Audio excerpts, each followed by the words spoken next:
मैं कल समाजवादी पार्टी के अध्यक्ष श्री अखिलेश यादव जी का एक बयान पढ़ रहा था। वो कह रहे थे कि उनकी सरकार आएगी तो अयोध्या को धार्मिक नगरी बनाएगी।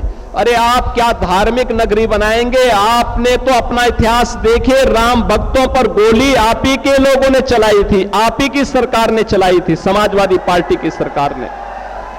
अखिलेश जी, अयोध्या को तो राम भक्तों ने सजा और संवार दिया है। आप उसकी चिंता मत करिए, पश्चाताप करिए, एक बार रामलला का दर्शन कर लीजिए, कम से कम इसी से और सद्बुद्धि आएगी। और अब तैयारी करिए कि हम कृष्ण कन्हैया के लिए भी कुछ कर सकें।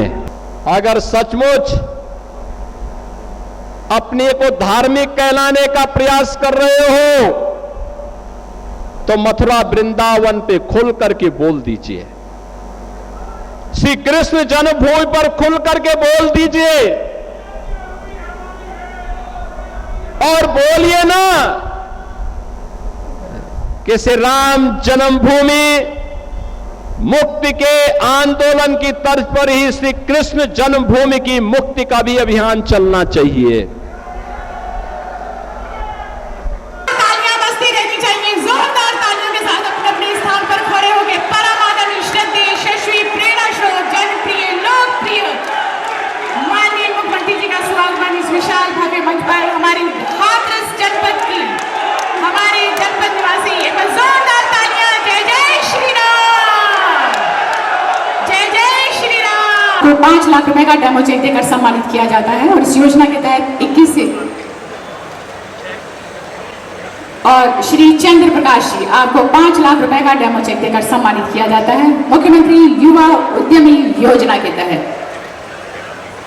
स्मार्टफोन वितरण योजना के तहत श्रीमती प्रीति आपको स्मार्टफोन देकर सम्मानित किया जाता है। पोषण ट्रैकर ऐप और अन्य विभागीय ऑनलाइन कार्य में आंगनबाड़ी कार्यकर्तियों को मदद की जाती है।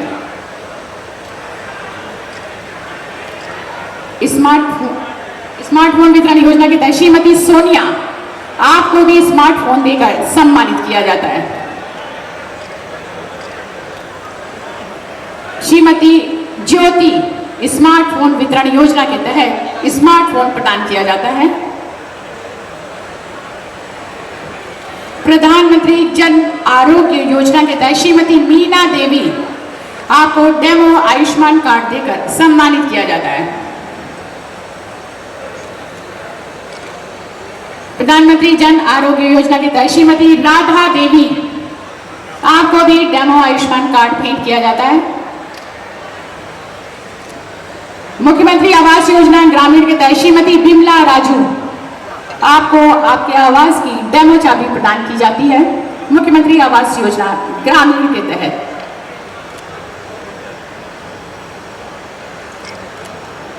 आवास की चाबी श्रीमती ममता आपको भी मुख्यमंत्री आवास योजना ग्रामीण के तहत आवास की डेमो चाबी प्रदान की जाती है। लाभार्थियों के लिए एक बार जोरदार तालियों के साथ स्वागत।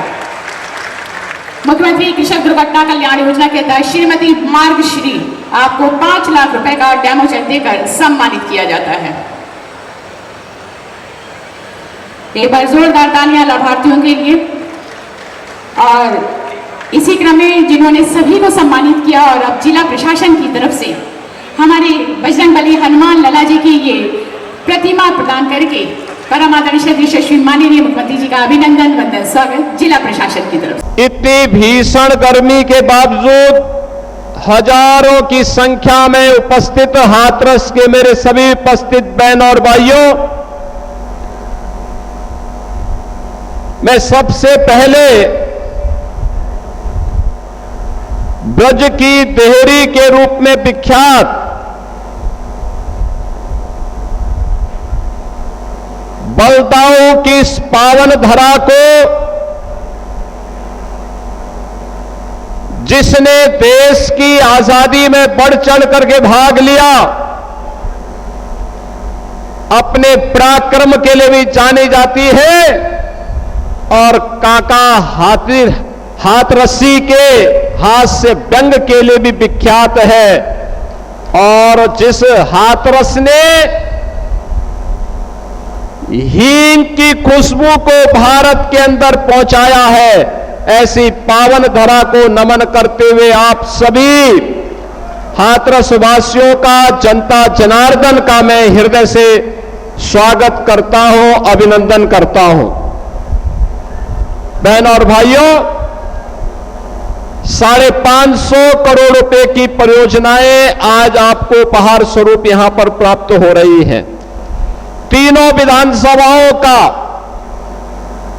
चाहे वह हाथरस हो, सिकंदराबाद हो, सादाबाद हो, तीनों विधानसभाओं के लिए विकास की इन परियोजनाओं का उपहार आज देने के लिए मैं विशेष रूप से आपके बीच उपस्थित हुआ हूं। इसके लिए आप सभी को, हाथरस जनपद के सभी वासियों को, मंचस्थ जनप्रतिनिधियों को मैं हृदय से बधाई भी देता हूं। बहन और भाइयों,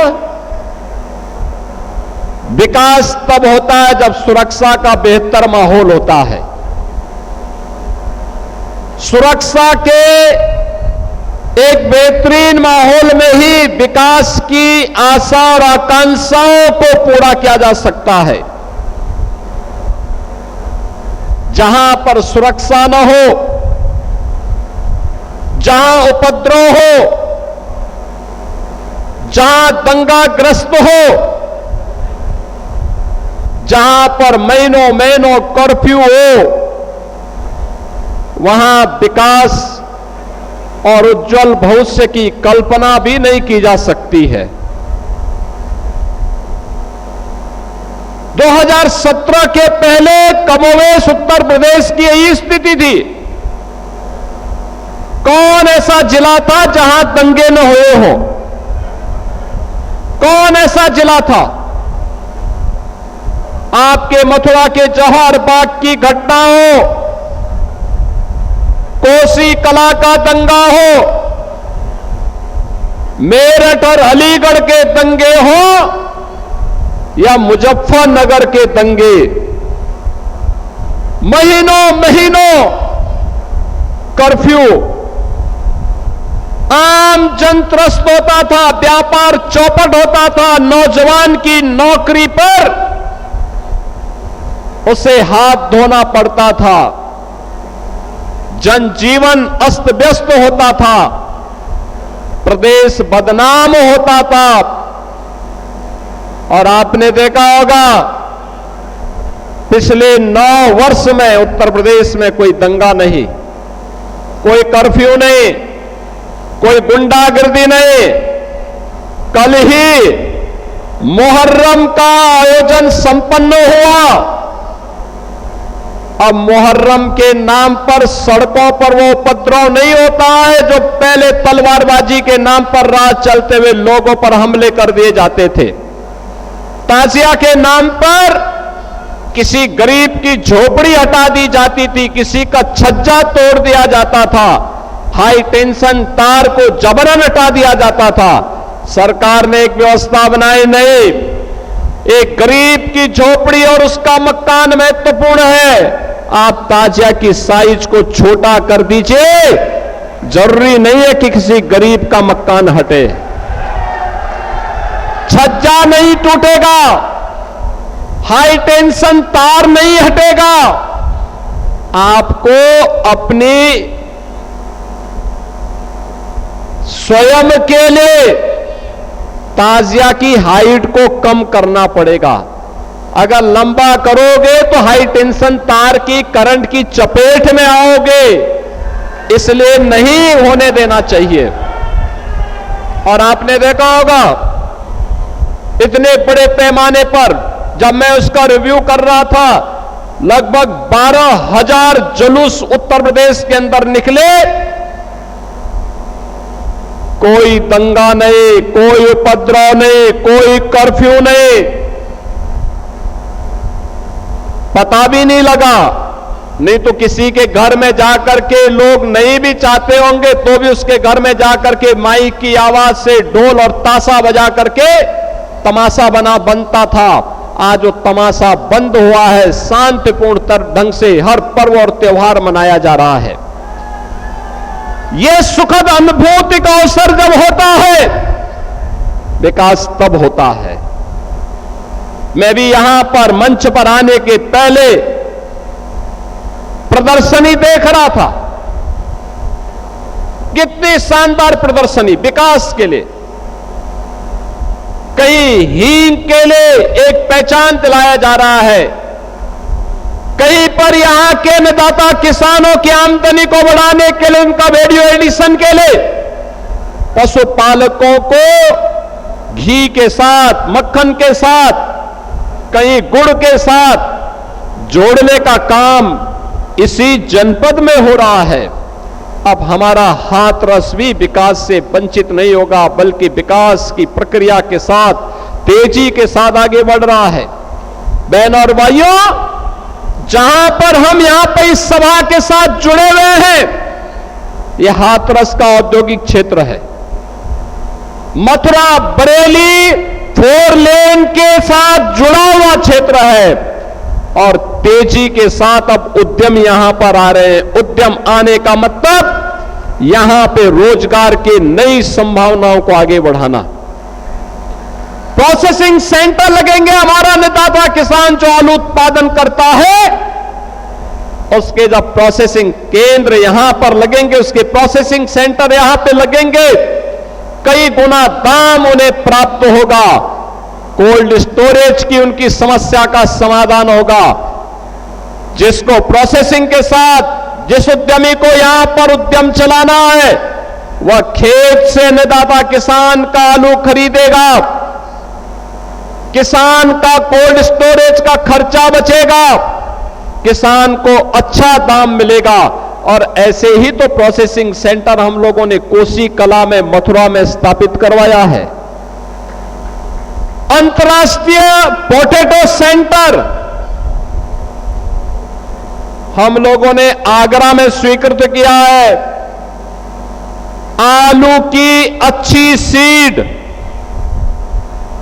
सही समय पे हमारे अन्नदाता किसानों को प्राप्त हो सके, इसके लिए इंटरनेशनल पोटैटो सेंटर हम लोगों ने आपके आगरा में स्वीकृत कर दिया है। और उत्तर प्रदेश इस दिशा में किस तेजी के साथ विकास कर रहा है कि आगरा में इंटरनेशनल पोटैटो सेंटर और वाराणसी में इंटरनेशनल राइस इंस्टीट्यूट का गठन हम लोगों ने किया है। अच्छी वैरायटी के सीड वहीं पर पैदा होंगे। अच्छा उत्पादन लेना है, लागत कम हो, उसके लिए अच्छा सीड पहली प्राथमिकता है और समय पे सीड अन्नदाता किसान को प्राप्त हो, यह आवश्यक है। आज उत्तर प्रदेश उस दिशा में अन्नदाता किसानों के लिए परिवर्तन करने के लिए आज आगे आया है। बहनों और भाइयों, ये डबल इंजन की सरकार प्रधानमंत्री मोदी जी के नेतृत्व में बिना भेदभाव के हरेक तबके के जीवन में परिवर्तन करने के लिए पूरी प्रतिबद्धता के साथ कार्य कर रही है। बिना भेदभाव के विकास सबका, सुरक्षा सबको, योजनाओं के लाभ में कोई भेदभाव नहीं, न जाति के नाम पर, न क्षेत्र के नाम पर, न भाषा के नाम पर, सभी को योजनाओं का लाभ मिल रहा है। हर गरीब को फ्री में राशन की सुविधा का लाभ, हर गरीब को सिर ढकने के लिए एक आवास की सुविधा, हर गरीब के घर में शौचालय की सुविधा। एक कांग्रेस और समाजवादी पार्टी की सरकार में रसोई गैस का जो सिलेंडर का कनेक्शन लेने के लिए आपको दर दर की ठोकरें खानी पड़ती थी, ये डबल इंजन की भारतीय जनता पार्टी की सरकार आज उसे फ्री में कनेक्शन उपलब्ध करवाने का काम उन हर परिवारों को कर रहा है जिनके पास अपना एलपीजी का कनेक्शन नहीं था। हमारी सरकार वर्ष में 2 बार होली और दीपावली में ऐसे उज्ज्वला योजना के उपभोक्ताओं को फ्री में सिलेंडर उपलब्ध करवाने का काम भी कर रही है। भरा हुआ सिलेंडर उपलब्ध करवाते हैं। अच्छी सरकारें जब आती हैं तब विकास भी होता है, गरीबों का कल्याण भी होता है, नौजवानों के लिए रोजगार भी मिलता है, महिलाओं के स्वावलंबन के लिए कदम उठाए जाते हैं, व्यापारियों को सुरक्षा दी जाती है और अन्नदाता किसानों के जीवन में परिवर्तन लाने के लिए, उनके जीवन में खुशहाली लाने के लिए सरकार प्रभावी कदम भी उठाती है। बहनों और भाइयों, ये सब संभव हो पा रहा है आपके द्वारा एक निर्णय से। एक निर्णय आप लेते हैं, कमल का बटन दबाते हैं, बीजेपी या एनडीए के प्रत्याशियों को विजयी बना करके भेजते हैं, बदले में विकास मिलता है, बदले में सुरक्षा मिलती है, बदले में बेटियों की सुरक्षा होती है, व्यापारियों की सुरक्षा होती है, नौजवानों के लिए नौकरी की गारंटी मिलती है, अन्नदाता किसानों को खुशहाली लाने के लिए प्रयास होते हैं और जनप्रतिनिधि जी तोड़ मेहनत करके योजनाओं को अपने जनपद में लाने का काम करते हैं। बहनों और भाइयों, यही तो परिवर्तन हुआ है। आज हमारे यूपी का नौजवान यूपी के बाहर जाता है तो अब पहचान का संकट नहीं है, पहचान का संकट अब उसके सामने नहीं है। 2017 के पहले उत्तर प्रदेश का नौजवान अपनी पहचान छुपाता था, हाथरस का हो, अलीगढ़ का हो, कासगंज हो, एटा हो। यहां का नौजवान जब यूपी के बाहर जाता था, लोग पूछते थे कहां से आए हो, तो लोग कहते थे दिल्ली के रहने वाले हैं। अपनी पहचान दिल्ली से देते थे, हाथरस से नहीं देते थे, एटा से नहीं देते थे, क्योंकि पिछली सरकारों ने इतनी बदनामी मोल ले ली थी। हर जिले में माफिया इनके हो गए थे, ये गरीबों का शोषण करते थे, सार्वजनिक जमीनों पर कब्जा करते थे, विकास की योजनाओं को डकार जाते थे, अराजकता पैदा करते थे, उपद्रव पैदा करते थे और इनके गुर्गे जगह जगह जाकर के व्यापारियों के साथ, किसानों के साथ लूटपाट करते थे और बेटी की सुरक्षा के पे भी खतरा पैदा करते थे। लेकिन डबल इंजन की सरकार ने कहा कि नहीं, जीरो टॉलरेंस, अपराध और अपराधियों के प्रति जीरो टॉलरेंस, और आज वह जारी है। माफिया मुक्त उत्तर प्रदेश, उपद्रव मुक्त उत्तर प्रदेश, दंगा मुक्त उत्तर प्रदेश और कर्फ्यू मुक्त उत्तर प्रदेश बनने के साथ अब उत्तर प्रदेश भारत की अर्थव्यवस्था का एक ग्रोथ इंजन के रूप में अपनी भूमिका का निर्वहन करते हुए तेजी के साथ बढ़ती हुई, अब उभरती हुई अर्थव्यवस्था के रूप में अपने आप को स्थापित किया है। और इसीलिए तो आज मैं आपके बीच आया हूं। मुझे आश्चर्य होता है, मैं कल समाजवादी पार्टी के अध्यक्ष श्री अखिलेश यादव जी का एक बयान पढ़ रहा था।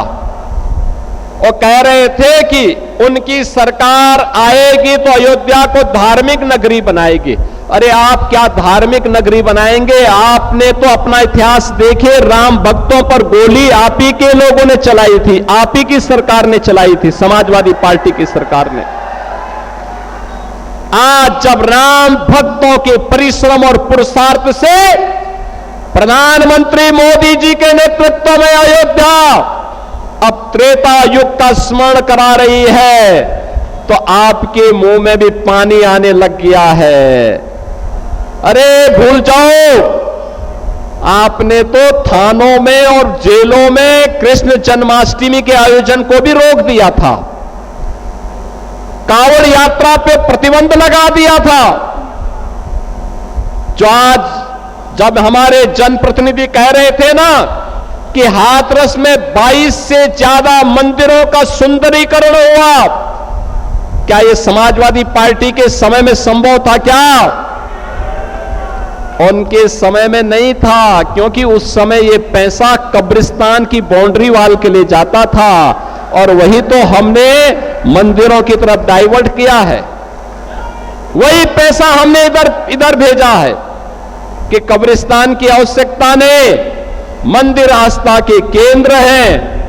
अखिलेश जी, अयोध्या को तो राम भक्तों ने सजा और संवार दिया है, आप उसकी चिंता मत करिए, पश्चाताप करिए, एक बार रामलला का दर्शन कर लीजिए, कम से कम इसी से और सद्बुद्धि आएगी।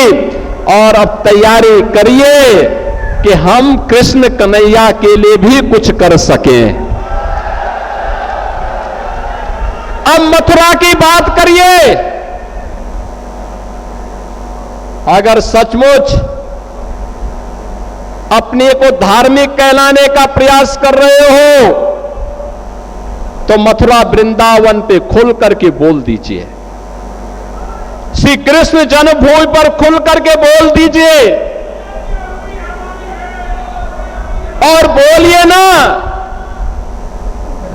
कि श्री राम जन्मभूमि मुक्ति के आंदोलन की तर्ज पर ही श्री कृष्ण जन्मभूमि की मुक्ति का भी अभियान चलना चाहिए।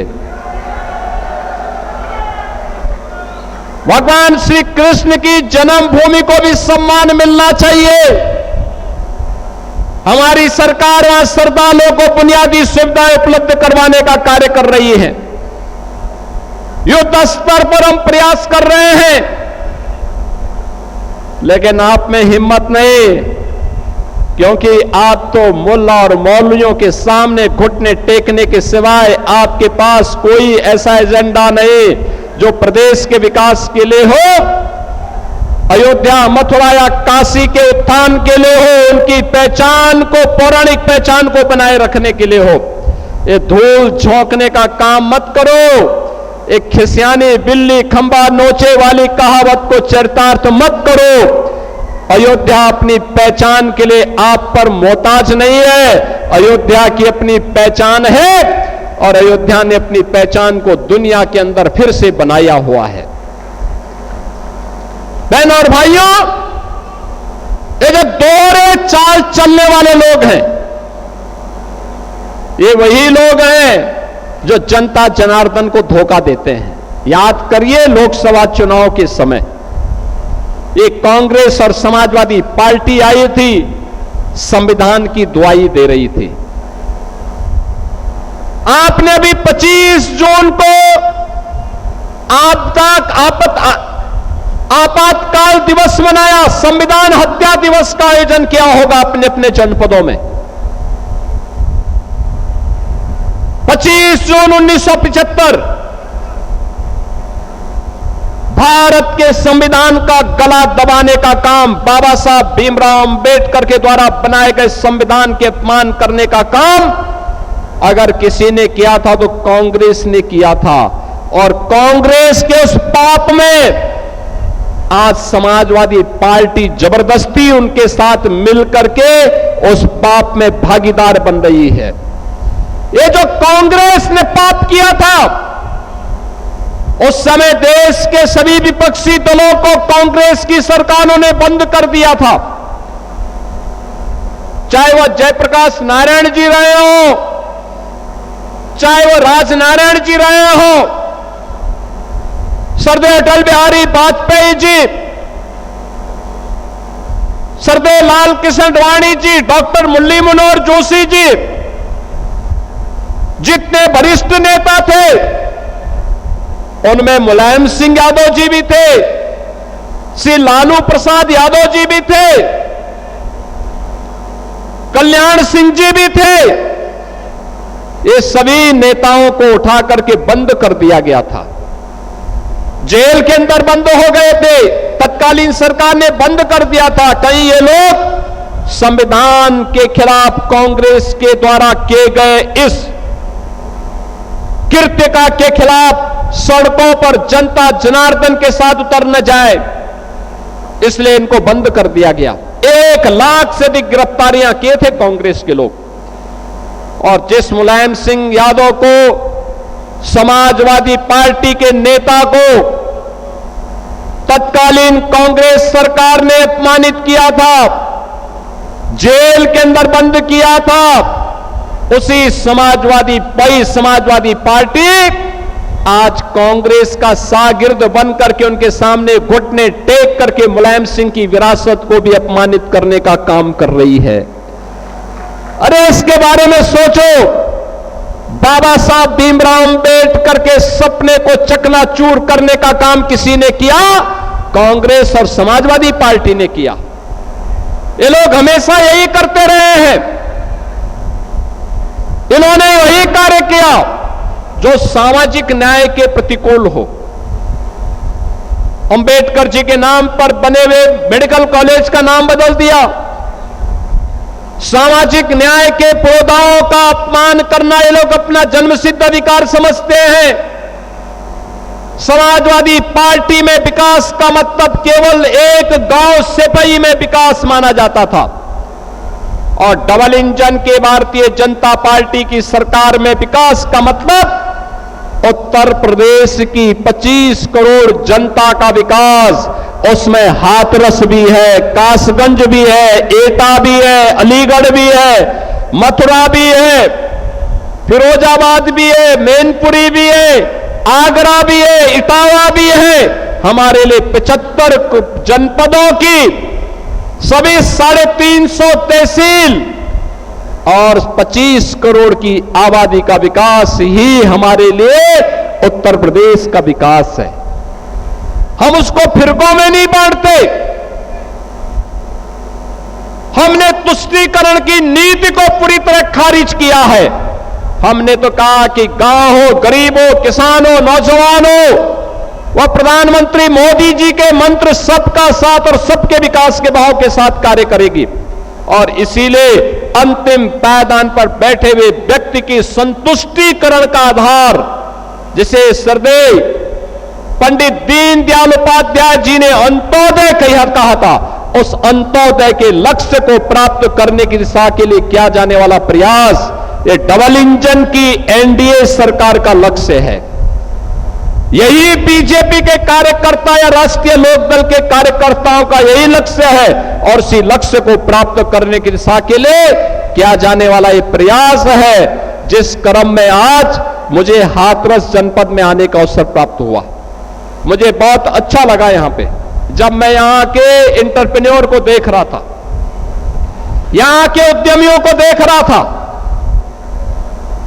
अलग अलग क्षेत्र में उन्होंने अच्छा काम किया और यहां के जनप्रतिनिधियों के परिश्रम को लेकर के अभी मैं आया था। मुझे यहां पे 24 जून को आना था, लेकिन उस दिन दुर्भाग्यपूर्ण घटना घटित हो गई और बहनों और भाइयों, मैं उस दिन यहां पर उपस्थित नहीं हो पाया। लखनऊ में एक अग्निकांड की घटना घटित हो गई थी, मुझे वहां जाना पड़ा था। अलीगढ़ में मैंने बैठक ली थी इससे पहले विकास की योजनाओं की। हाथरस की भी चर्चा हुई थी। हमारे तीनों विधायकों ने, श्रीमती अंजना माहौर जी ने, श्री वीरेंद्र राणा जी ने, श्री प्रदीप चौधरी जी ने, सेनू प्रधान जी ने यहां की सड़कों के लिए, पुलों के लिए, फ्लाईओवर के लिए अपने प्रस्ताव दिए और बहुत शीघ्र उन पर भी धनराशि अवमुक्त होने जा रही है। यहां पर विकास की जो भी परियोजनाएं होंगी, मेडिकल कॉलेज की समस्या का समाधान हो या फिर सिकंदरा राव के बस स्टैंड का समस्या, इस सब का समाधान के लिए हम लोगों ने धनराशि अवमुक्त कराई है। धनराशि स्वीकृत कर रहे हैं, कहीं लैंड आवंटित कर रहे हैं। ये सभी प्रक्रियाएं चल रही हैं और यहां पर जो औद्योगिक क्षेत्र विकसित हो रहा है, बहनों और भाइयों, हजारों नौजवानों के लिए नौकरी की सुविधा यहां प्राप्त होगी। यहां के हजारों नौजवानों के लिए बिना भेदभाव के, हाथरस के लोग, कासगंज के लोग, एटा के लोग, ये सभी लोग यहीं पे एक साथ एक छत के नीचे ये सुविधाएं प्राप्त करेंगे। हम लोगों ने लौह पुरुष सरदार वल्लभ भाई पटेल जी के नाम पर एक एम्प्लॉयमेंट जोन भी हम बना रहे हैं। किसी भी नौजवान के लिए अगर नौकरी की आवश्यकता है, वह रोजगार चाहता है, उसकी स्किलिंग होगी और वहीं उनको नौकरी और रोजगार की गारंटी भी मिलेगी। युवाओं के लिए नए उद्यमी स्थापित करने के लिए युवा उद्यमी स्कीम मजबूती के साथ आज कार्य की जा रही है। युवा 5 लाख रुपए तक का लोन पहले चरण में गारंटी मुक्त, ब्याज मुक्त, मार्जिन मनी के साथ, ट्रेनिंग के साथ उस नौजवान को उपलब्ध करवाई जा रही है। यही तो है डबल इंजन की स्पीड, मजबूती के साथ चलती है, बिना भेदभाव के सबको उपलब्ध करवाती है। और उसी को उपलब्ध करवाने के लिए आज मैं आपके बीच हाथरस में आया हूं। मुझे बहुत अच्छा लगा, हींग की खुशबू, देसी गाय के घी का स्वाद और यहां के गुड़ का स्वाद आज हाथरस को एक नई पहचान दिला रहा है। बहनों और भाइयों, इस प्रक्रिया को हमें मजबूती के साथ आगे बढ़ाना है। आलू किसानों की समस्या के समाधान के लिए सरकार कृत संकल्पित है।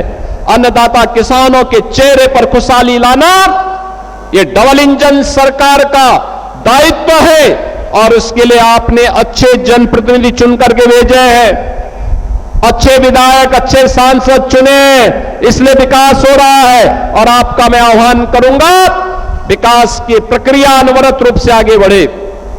विकास और विरासत का अद्भुत समन्वय निरंतर चलता रहे, इस विश्वास के साथ इस 550 करोड़ रुपए की इन परियोजनाओं के लिए मैं आप सबको बधाई देता हूं। पूरे हाथरस वासियों के प्रति अपनी शुभकामनाएं देते हुए वाणी को विराम देता हूं। धन्यवाद। जय हिंद।